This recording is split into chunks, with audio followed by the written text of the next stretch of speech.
नमस्कार। आज हम वैदिक संस्कृति की एक जानी पहचानी सी रस्म पर बात करने वाले हैं, मधुपर्क। नाम सुनते लगता है शहद, दही, घी, कुछ मीठा सा होगा, है ना? पर क्या ये पूरी कहानी है? हमारे पास कुछ पुराने ग्रंथ हैं और उन पर आधारित विश्लेषण भी, खासकर वैदिक संस्कृति में मधुपर्क एक विश्लेषण से कुछ हिस्से, और ये कुछ चौंकाने वाली बातें बताते हैं। हाँ, बिल्कुल। आज हम इन्हीं स्रोतों के जरिए मधुपर्क की असलियत को खंगालने की कोशिश करेंगे कि ये था क्या, क्यों था और समय के साथ कैसे बदला। ये सिर्फ शहद दही की कहानी नहीं है, बल्कि इसमें प्राचीन भारत का अतिथि सत्कार, सामाजिक नियम, मान्यताएं, बहुत कुछ जुड़ा है। अच्छा, तो चलिए शुरू करते हैं।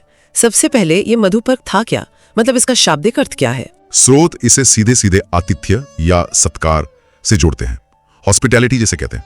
ये खास रस्म थी, बहुत सम्मानित मेहमानों के आने पर ही की जाती थी। सम्मानित मेहमान जैसे कौन लोग? हाँ ना, ये आम मेहमान नहीं होते थे।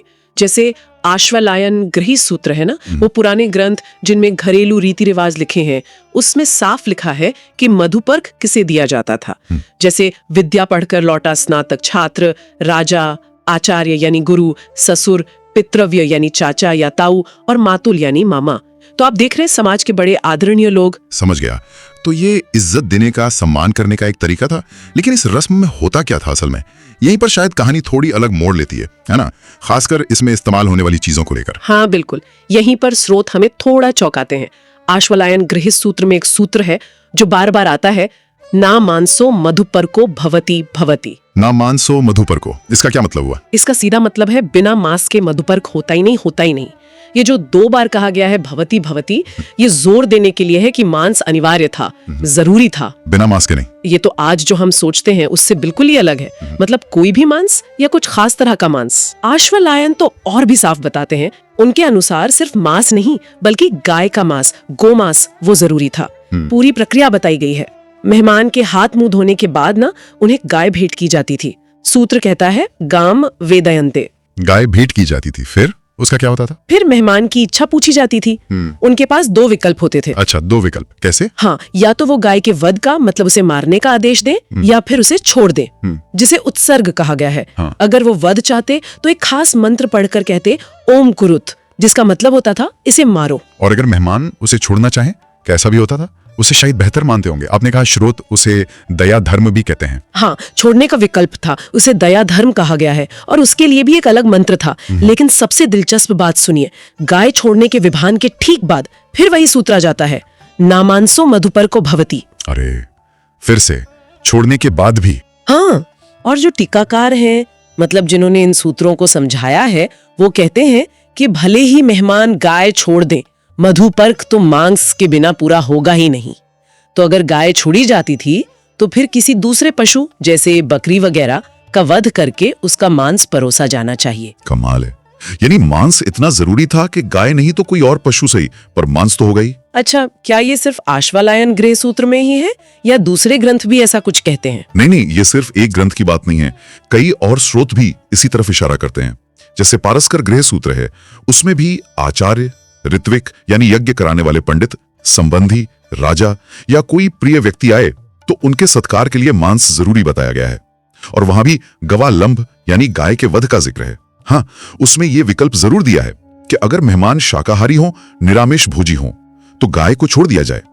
लेकिन यज्ञ या शादी जैसे मौकों पर छोड़ने की इजाजत नहीं थी। क्या हमें इसका कोई जिक्र साहित्य वगैरह में भी मिलता है? नियमों से हटकर असल जिंदगी में इसके उदाहरण? बिल्कुल सही सवाल। हाँ, मिलता है। भवभूति का बहुत मशहूर नाटक है उत्तर रामचरितम। उसके 4थे अंक में एक दृश्य है जब महर्षि वशिष्ठ वाल्मीकि ऋषि के आश्रम आते हैं ना, तो उनका स्वागत कैसे होता है पता है? 2 साल की एक बछिया का वध करके। बछिया का वध करके? नाटक में। हाँ, नाटक में दंडायन नाम का एक पात्र कहता भी है कि मधुपर्क मांस के साथ ही देना चाहिए, और वेद जानने वाले अतिथि के लिए गृहस्थ बछिया या बड़ा बैल पकाते हैं। इसे धर्मसूत्र लिखने वाले भी धार्मिक काम मानते थे। बाप रे, ये तो काफी पुख्ता सबूत लग रहे हैं, नियम भी और व्यवहार का उदाहरण भी। अच्छा, स्मृति ग्रंथों का क्या?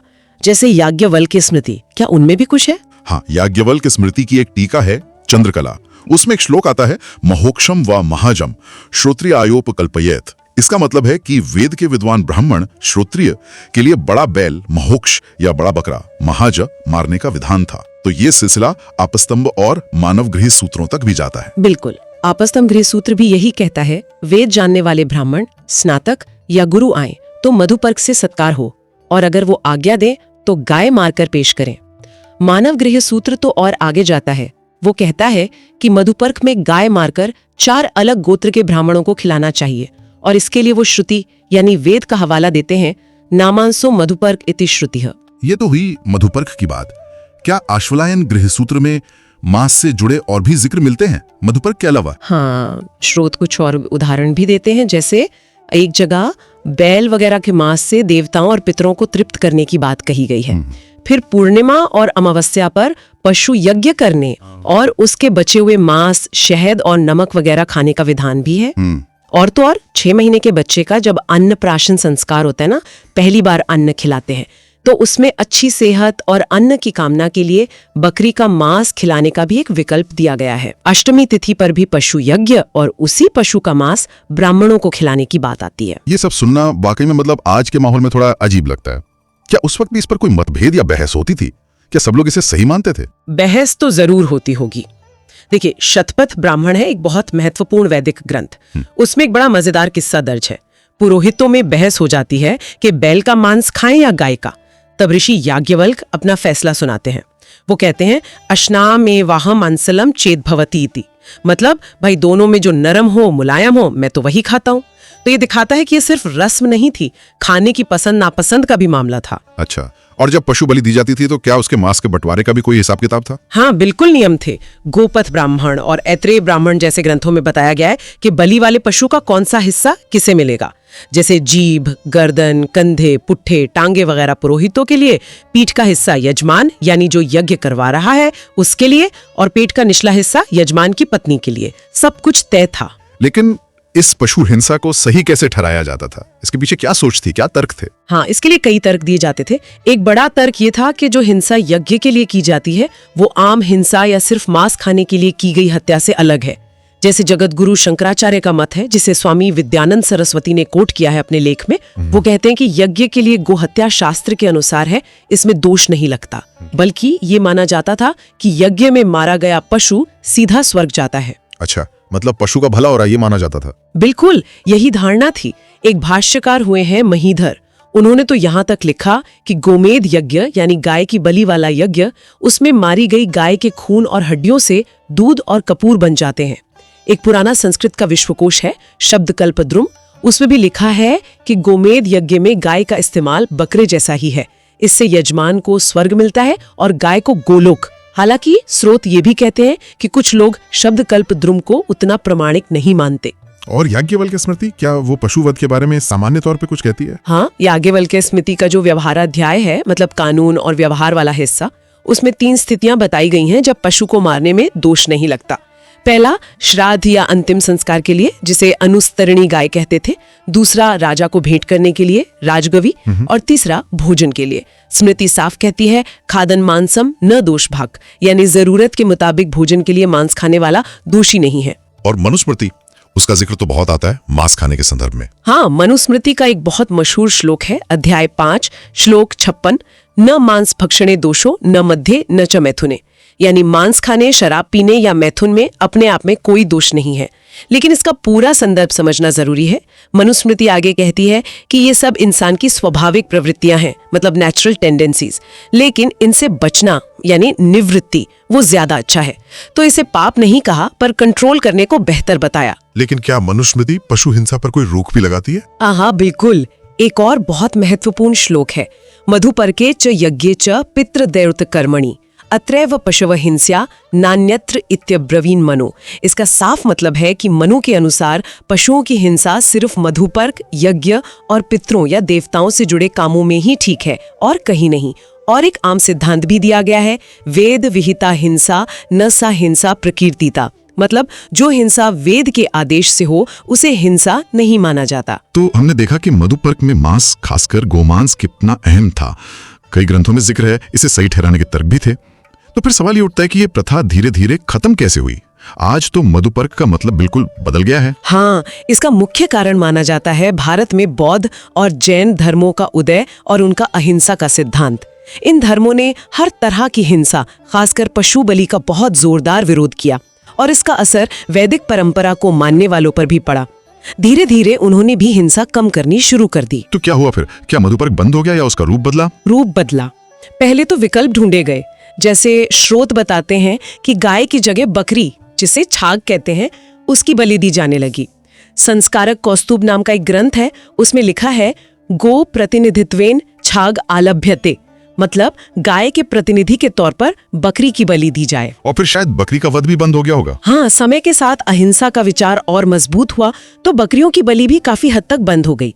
फिर इसकी जगह ना प्रतीकात्मक रिवाजों ने ले ली, सिंबॉलिक हो गया सब। जैसे आजकल भी आप देखेंगे कुछ जगहों पर शादी में दुल्हन वाले दूल्हे वालों को उपहार बकरा के नाम पे 1 रुपया देते हैं, या कहीं कहीं गेहूं के आटे की गाय बनाकर उसे काटने की रस्म होती है। ये सब उसी पुरानी प्रथा के बदले हुए रूप हैं। तो इन सारे स्रोतों और विश्लेषण के आधार पर हम क्या कह सकते हैं, मतलब निष्कर्ष क्या निकलता है? शोध का निष्कर्ष तो काफी साफ है। वो ये कि जो मूल वैदिक धर्म था उसमें पशु बलि और मांस भक्षण, खासकर मधुपर्क जैसे अहम रिवाजों में गोमांस का इस्तेमाल एक स्थापित प्रथा थी। इसमें कोई शक नहीं लगता। आज हम जिस धर्म को वैदिक या हिंदू कहते हैं, उस पर बौद्ध और जैन धर्म की अहिंसा वाली सोच का बहुत गहरा असर पड़ा है। इसलिए मधुपर्क को सिर्फ शहद और दूध का मिश्रण बताना स्रोत के अनुसार या तो जानकारी की कमी है या फिर जानबूझकर तथ्यों को अनदेखा करना है। स्रोत में एक जगह यह भी इशारा था कि मधुपर्क शायद एक तरह का सूप जैसा कुछ था, गोमांस सूप। हाँ, ये एक संभावना जताई गई है। स्रोत बताते हैं कि ये जो मांस मिला हुआ मधुपर्क होता था, उसे शायद तरल रूप में, लिक्विड फॉर्म में श्रद्धा से पिया जाता था।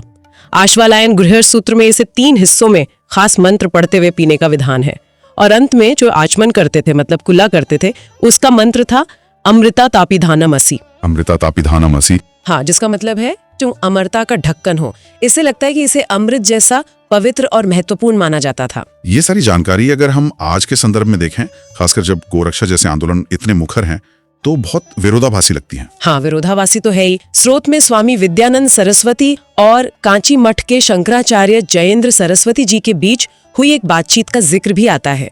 उस बातचीत में शंकराचार्य जी ने यह फर्क साफ किया था कि शास्त्रों में यज्ञ के लिए गोहत्या का विधान तो है, लेकिन सिर्फ मांस खाने के लिए या व्यापार के लिए गाय मारने का नहीं। उन्होंने वही पुरानी बात दोहराई कि यज्ञ में मारी गई गाय स्वर्ग जाती है, इसलिए वो हिंसा नहीं बल्कि उसका कल्याण है। तो ये नजरिया यज्ञ वाली हिंसा और आम हिंसा में भेद करता है। और स्रोत इस पर क्या टिप्पणी करता है? स्रोत उन लोगों की थोड़ी आलोचना करता है जो इन प्राचीन शास्त्रीय बातों को अनदेखा करते हैं या उनकी अपनी तरह से व्याख्या करके गोरक्षा की बात करते हैं, जबकि स्रोत के मुताबिक प्राचीन ग्रंथ एक बिल्कुल अलग कहानी बता रहे हैं।